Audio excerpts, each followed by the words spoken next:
Reka tubasuhuze cyane kandi tubifurize gukomeza kugira ibihe byiza. Mwebwe mwamaze gukora subscribe, mwe mudasiba kubana natwe umunsi ku munsi, mwebwe mudasiba kunyura mu gikari hirya mukatubwira muti mukomereza aho ngaho, turabakurikira cyane, ibiganiro byanyu turabyumva, turabireba, turabakunda cyane.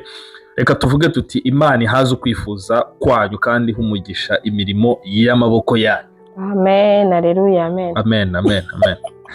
Anyway, nubwo abo bantu mbashimira cyane, nzamukiye mu mwuka kabisa. Uko mpise numva agakiza kahise gakoreramo. Ese nibuka ukuntu yatubambiwe. Yari ugipiriza ariko. Anyway, mwuka wera pano wa baro. Umva, abo bantu, bari abantu inshuti zacu, ndabasuhuza cyane nanjye kandi nanabashimira cyane. Ariko nababwira ngo please mwige kuzajya mukora comment hano munsi y'ikiganiro twakoze. Oya nibyo, ibindi turabibashimira pe, ariko mujye mukora na comment, munaduhereza ibitekerezo by'ibyo dushobora kuganira. Nukuri pe, kuko hari igihe no kuza wenda mu gikari nabyo ni ushobora gufata iminota myinshi, nabyo ni sawa by the way, ariko ukirebye ukakireba uri no kwandika hasi. Buriya se n'abariya bajya baza bafite inzara, bafite imishiha, bakadutuka ko nta oya munadutuke, nabyo ntacyo bitwara. Niba mubona byo gukora atari sawa, munadutuke basi. Ariko rero nta ivuka ngo ite yuzura ingobyi. Nanone nako yuzura ingobyi. Ubwo rero aho bigeze mwihangane bose mujye muduha amanota. Oya niko bimeze kabisa. Ariko rero hari abantu n'ubundi baba bafite ibibazo byabo. Oya, abantu muri rusange nyine turimo abagoye tu. Turimo abagoye, ariko n'abagoye nabo muri rusange. Reka tuvuge tuti niba unagoye ariko ikiganiro cyacu kikaguhingukaho, basi tubwira uburyo ugoye ute. Bitubwire muri commentaire tumenye ko bimeze. Utubwire uti sinshobotse. Tubwire ati sinshobotse. Munsi y'igitutsi ushyiremo akantu hasi aho ngaho, hanyuma tugomba kubyigaho turebe uko munsi y'igitutsi utubwire uti ngiye wiyongera n'umushiha. Ariko by the way tutirengagije abantu nyine badukurikira n'umutima mwiza, basangiza ibiganiro byacu abandi, basigamo n'izo commentaire nkeya ariko bakazishyigamo. Reka tubashimire cyane. Ikindi kintu ngenda ndashimira n'abari abantu badutuka ko buriya nta muntu wagutuka tumvise ikiganiro. Ariko abantu bararakaye. Kandi rwose njye nta n'ikintu babintwaye. Ubundi uramutse ufashe umutima mubi ukawuvanga n'ubukene bihita biba ikibazo. Hahita habasirika. Ariko noneho njye buriya niba kuntuka bishobora gutuma uwo munsi udapfa, nakubwira ati garuka untuke nka gatanu ariko ubeho. Nibyo. Cyangwa niba kuntuka bituma ay'inzu wari wabuze uyabona, ngwino ntuke rwose nta wasi. Niba kuntuka ukaba wari watonganye n'umugore cyangwa n'umugabo ukumva uraruhutse, garuka untuke nta kibazo, nta kintu bitwaye. icyo mpfa no kugira ushira impumbu ariko byandinde bajya bavuga ngo iki gira icyo mpfa no kugira impagarike mu bugingo. Nuko ukamerera neza. Amen. Ukamera nk'igiti gitoshye. Gituye ku mugezi. Niba kuntuka bituma umera nk'igiti gitoshye, umva courage. Reka twigendere. Njyewe rero uyu ni intambara kakiziritse ku muhoro kamwe kandi gashigo kawuciye, kagatuma nikawicaye wajya kukamanura kakagusaba guhaguruka.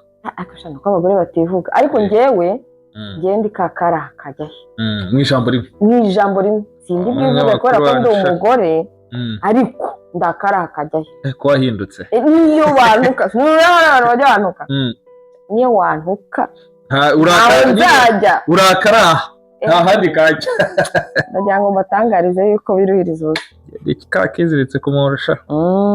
Reka twikomereze tugaruke mu kiganiro cyacu cy'inkuru irimo iravuza ubuhuha cyane. Uyu mugore nawe ariko ni kakara. Uyu ni umwe muri 12 uyu nguyu. Uyu mugore nawe arimo twembe muri 12. Umugore yakoraga amasuku muri hoteli, nuko abonye agakingirizo kari kamaze gukoreshwa n'umugabo ukiri mutoya wiciriye wiboneye amafaranga. Umugabo nuvuga ngo ni nk'uku urumva umuntu aba yarabonye amafaranga akiri muto. Hanyuma wajya kurara ahantu muri hoteli ese ko uri kundeba gutya isi wibuka ukuntu nanjye ndi bayabonye nkiri bakiri bato upfa n'iki narote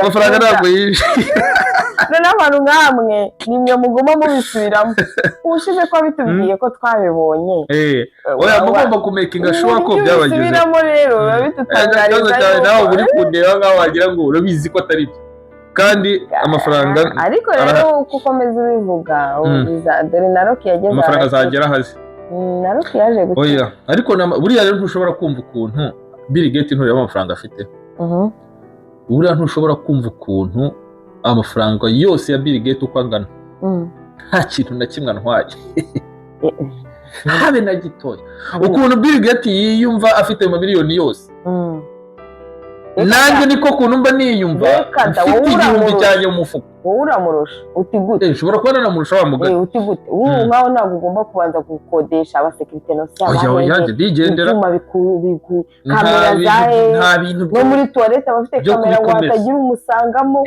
ariko nkawe byo bita ndigendera ku gihumbi cyanjye mu mufuko kawasi cy'idolari cy'idolari utabyibagirwa bakagira ngo batagira ngo ni icy'amakashi cyangwa amanyarwanda ni icy'idolari nuko ubwo rero umugore wakoraga muri hoteli niyo nkuru ngira ngo tuganireho yagize gutya afata agakingirizo k'uwo mukiri ukiri mutoya wari waraye muri hoteli yakoragamo ngo afata agakingirizo bataye murumva kari kakoreshejwe karimwo ibyo mu kinyarwanda cyiza amasohoro hanyuma nenge ngo amavangingo ariko ntabwo ariyo nta masohoro hanyuma uwo mugore ngo arayafata iyo uvuga mu rundi rurimi ugapfa kuvuga ngo spam basi spams ariko turi abanyarwanda by the way ubwo ndagerageza kujya mvuga ngo amaso spam ubwo abadukurikira bazajya bahita bamenya ibyo ari byo nuko yafashe rero ayo maso spam arayajyana ngo aragenda ayashyira mu gitsina cye hanyuma arangije umubiri wikorera nyine ibyo wagombaga gukora ngo basashyira mu myanya y'ibanga nibyo ayashyira mu myanya y'ibanga ye nuko umubiri ukora nyine ibyo ugomba gukora nuvuga ngo yahise asama umubiri ni ukuvuga ngo ayo amaso spam nibwo twumvikana ahita yinjira mu nzira ibyara nuko aragenda ahita atangira no gukora umwana ubwo umudamu abasamye atyo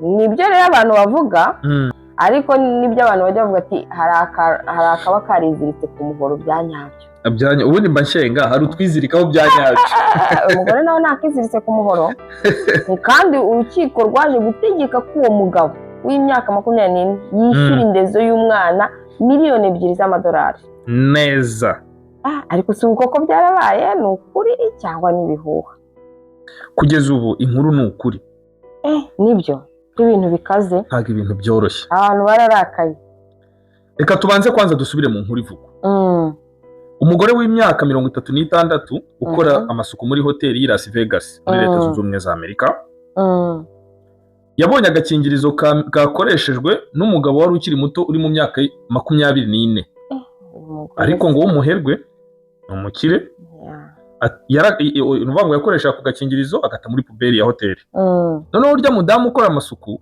yaragiye afata ka gakingirizo aragakoresha akuramo ayo harya twe twabyise spams spams amava mu mwana Kinyarwanda ntabwo kibaho noneho ngo ayishyira mu myanya y'ibanga ye yego urumva noneho umubiri nyine uraproduza aragenda akora umwana atwita aribyo bita gutwita noneho nyuma y'imyaka 10 yaje kurega wa mugabo urumva amusaba indezo ubwo n'ubwo ngo yaje afite imyaka 46 umugabo nawe afite 34 yego urumva ngo ajya kurega wa mugabo amusaba indezo y'imyaka 10 amaze arera umwana wenyine kandi urukiko rurayimuhesha ariko reka nkubwire ushobora abantu bazi gukora case sociale bicecekeye urambwiye ngo iyi CRSSB yakoze nta mikino mutipe nyuma y'imyaka 10 we yarari kubara yazamukura umudamu nta mikino afite. Noneho ibyaje gukurikira byo ndaza kukubwira icyaje gukurikiraho mu nyuma. None tutarajya mu byaje gukurikiraho nyuma, amategeko ateganya iki? Kuvuze yuko kwano uvuze yuko yaje kuza kumurega asaba indezo y'umwana, none amategeko ateganya iki? Ese iyo ndezo azayihabwa cyane azayihabwa? Mu nkuru bivugwa ko urukiko rwanzuye ko umugabo agomba gutanga indezo ku mwana n'uwo. Ahubwo ngewe nubwo nari mvuze ngo yakoze case sociale, ntabwo nayize ngo urukiko rwamukujeho. Reka kwanza mbanze nyuremo gatoya mu mategeko. Urumva yanditse mu igazeti ya Leta Zunze Ubumwe za Amerika. Ku kaze mu igazeti ya Leta Zunze Ubumwe za Amerika. Hari ibintu bitatu by'ingenzi birebana n'iyi dosiye.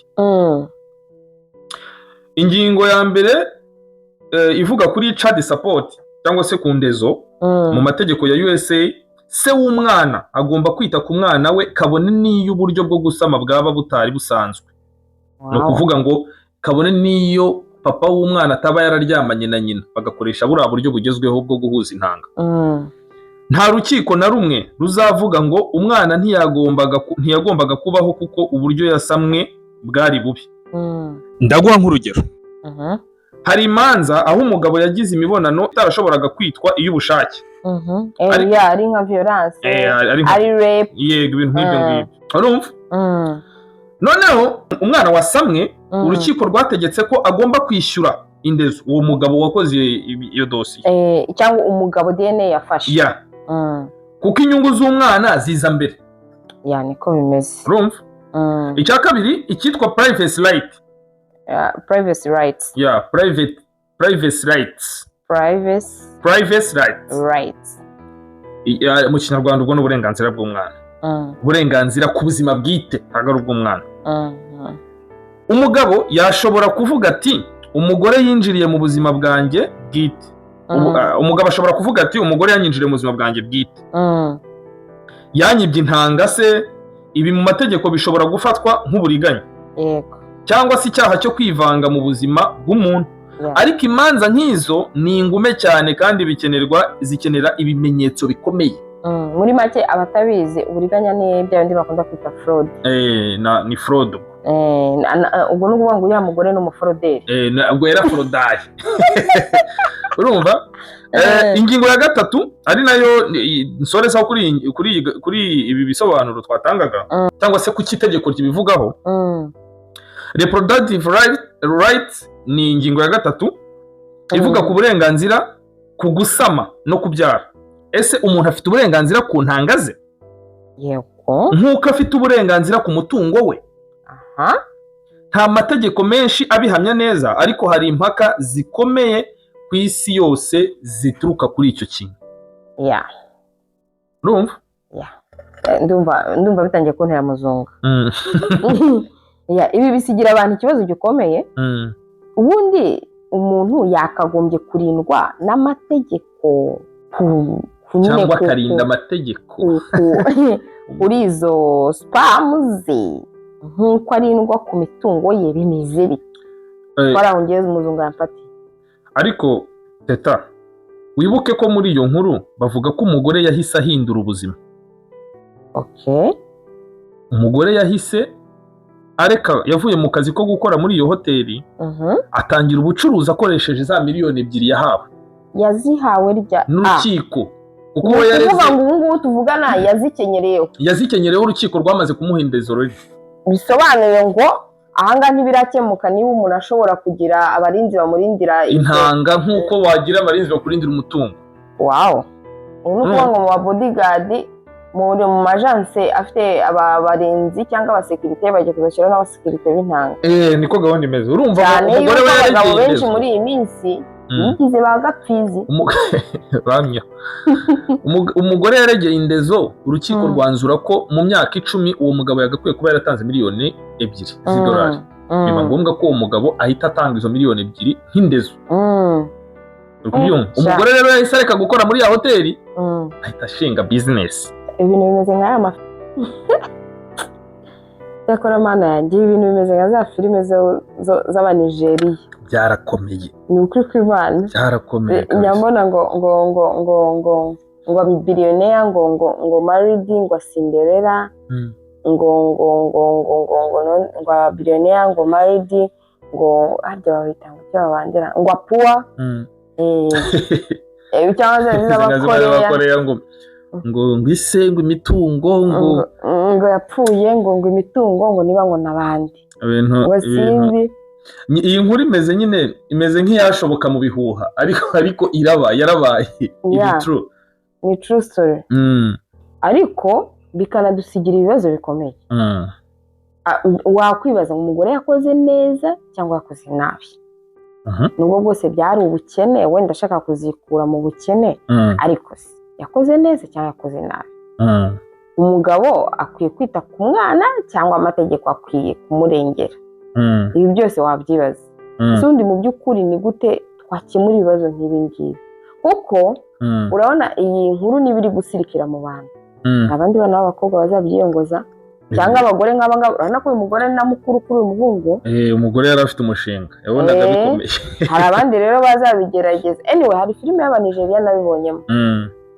umukobwa yari umukozi we wo mu rugo nuko akajya arabanza nitera intuze inshinge ngo zituma ngo ahita ngo abyara vuba nyina yari arwaye akeneye gukorerwa sajari arangije rero bigaragara ngo nabo script yabo story bayikuye kuri iyi story kubera ko yiteye urwo rushinge rutuma intanga ze ngo imisemburo ye yitegura gukora umwana noneho umutipe nawe yaryaga abana byatari nuko rero arabikora bwa mbere ntiyasama arabikora bwa kabiri ntiyasama bwa gatatu arasama noneho biza kuba ngombwa yuko atangira yazanira umuhungu nk'ibiryo bosi w'umukire akabagiza iseseme akaba ari kwanza agiye kugarura gutyo bukeye umutipe amujyana kwa muganga ku ngufu kubera ko atashaka umukozi utwite ajya kumupimisha asanga aratwite aranamwirukana none amwirukana atazi ko umwana ari uwe inshuti ye rero iza kubimenya iramubwira ati ariko rero uriya mwana atwite n'uwawe umutipe yaragiye kumwica ariko byo byari filime ariko ibi ngibi urabona byo ni true story ibi byo ni hatari kabisa hari abantu bavuga ngo umugore ngo yaba ari umunyabwenge ko yahinduye ubuzima bwe akorize nyine iyo plan nyine yakoze umupango njyewe nashyira point d'interrogation yavogereye ubundi imyanya itavogerwa hari n'abavuga ko ari umusazi kuko nta muntu usanzwe watekereza gukora ikintu nk'icyo aho ngaho ni babandi bita ngo sayiko abasayiko abarwayi bo mu mutwe ubwo ni abarwayi bo mu mutwe nyine ntabwo nanjye mu kinyamahanga ntabwo ndi kumenya ibyo ari byo urumva ibyo bintu rwose rero nanjye nabona ari nkabyo ndabona ari nk'ibyo pe ndabona niba atari umusazi ni ubujura kandi mu buryo ubujura bwitwaje intanga bwitwaje ikimenyetso mpamo uri kumva ariko urukiko uwo mudamu anavuga neza ko yemera uburyo yabonye muri izo ntanga ntabwo avuga ko yaryamanye n'uwo none niba atarabikoze by'ubujura kuki yemeye izo ndezo kuki atamuga ati ngenda nakwikundiye ni uko leta ya Amerika ireba uburenganzira bw'umwana ititaye ku buryo umwana yaje nicyo cyarengeye umugore niyo ngingo yarengeye umugore ibyo yakora byose ni risike kandi ni ibintu bibi cyane rwose urumva ni ikintu kimwe kidashidikanywaho iyo nkuru nyine yatera umuntu kwibaza byinshi byerekeranye n'amategeko uburenganzira ubutabera n'umutwe w'uwo mugore ni ibintu bituma nk'uko wavuze ngo abagore bajya batuma abantu batakibizera nubwo impande zose turi babiri ariko nk'iki kintu umugore yakoze ni ikintu kibi cyane rwose umve ni hatari kabisa ni akumiro kadasanzwe gusa iyi nkuru mu by'ukuri yakora umuntu uwo ari we wese ku mutima, yagutera gutekereza, ariko nanone inyungu z'umwana mu mategeko ziba zigomba kurebwaho, uburenganzira bw'ubuzima, uburenganzira ku buzima bwite bugomba kurebwaho, n'uburyo kandi abantu bashobora gukoresha uburiganya mu buzima, ugasanga harimo ababirenganiramo, amategeko impande zose aba agomba kuhareba. nuko nyine niko bigenda. Ikindi bagomba guhagurukira kubibuza abantu, kandi bagomba no kugira gushyiraho itegeko rihana umuntu wakoze bene buno buriganya. Dusoza rero, dusoza twebwe nka Viva Vida ihuriro, tubifurije ibihe byiza. Tubifurije ibihe byiza, ariko tubahe agahomework. Ari nkawe uwo mugore wamufata gute? Ni umunyabwenge, ni umwicanyi, cyangwa ni umusazi? Ubwo barabitubwira muri commentaire hasi aho ngaho, tubwire ukuntu iyo nkuru muyumvise, uko ihagaze, abaye ari wowe byagenda bite, ibintu nk'ibyo ngibyo muturamburire muri make. Iyi nkuru murayumva mute? Reka rero tusezere, turabashimiye cyane mwe mwabanye natwe muri iki kiganiro. Turabifuriza ibihe byiza, turabifuriza ishya n'ihirwe, kandi tubabwira ngo ikintu cya mbere nababwira ngo mukomeze mwirinde ibintu by'abakiriya kwiyenza ku bantu. Abanyagihugu bagira ngo bakoze inama, nubona kwiyenjejeho ukabona yarubiye ntashaka kwishyura, jya umwihora ajyane akataramagara bagasoma. Hagati aho hari amagurupe abiri ari gukora ibintu byo gufasha, ashaka kujya gufasha. Hari gurupe imwe ishaka gufasha abana bafite ubumuga, ubaye ufite umutima wo gufasha wumva ushaka gukorera Imana muri ubwo buryo, wajoyininga iyo gurupe. Hari n'iyindi nayo izajya gufasha abana b'imfubyi n'abapfakazi ahantu. Byombi tuzabibamenyesha ukuntu bizagenda. Ikibazo by'umwihariko cy'amatsiko ni muri community nyarwanda cyangwa ni ahari hose? Abo ni mpuzamahanga, ni abanyarwanda bishyize hamwe, ariko bashaka gukora ikintu cyo gufasha mu bantu bose, batavuze ngo ni umunyarwanda, batavuze ngo ni umunyamahanga, kugira ngo bereke n'abanyagihugu yuko, urabona nk'icyo kintu kiri kuba, abanyagihugu bavuga ati mwebwe mwaje kudutwara ibyacu n'ikintu bikintu, barashaka kwerekana yuko twebwe tubafata nk'abavandimwe. Rero uwo umutima we ahamanya nawo ko nawe yakisanga mu bandi, nawe ni karibu. Ni karibu rwose. Reka tubashimire cyane rero mwebwe mwabanye natwe muri iki kiganiro. Imana ikomeze haze ukwifuza kwanyu, kandi humugisha imirimo y'amaboko yanyu nk'uko twabibasabiye, kandi barindira abana. Yego, bye bye.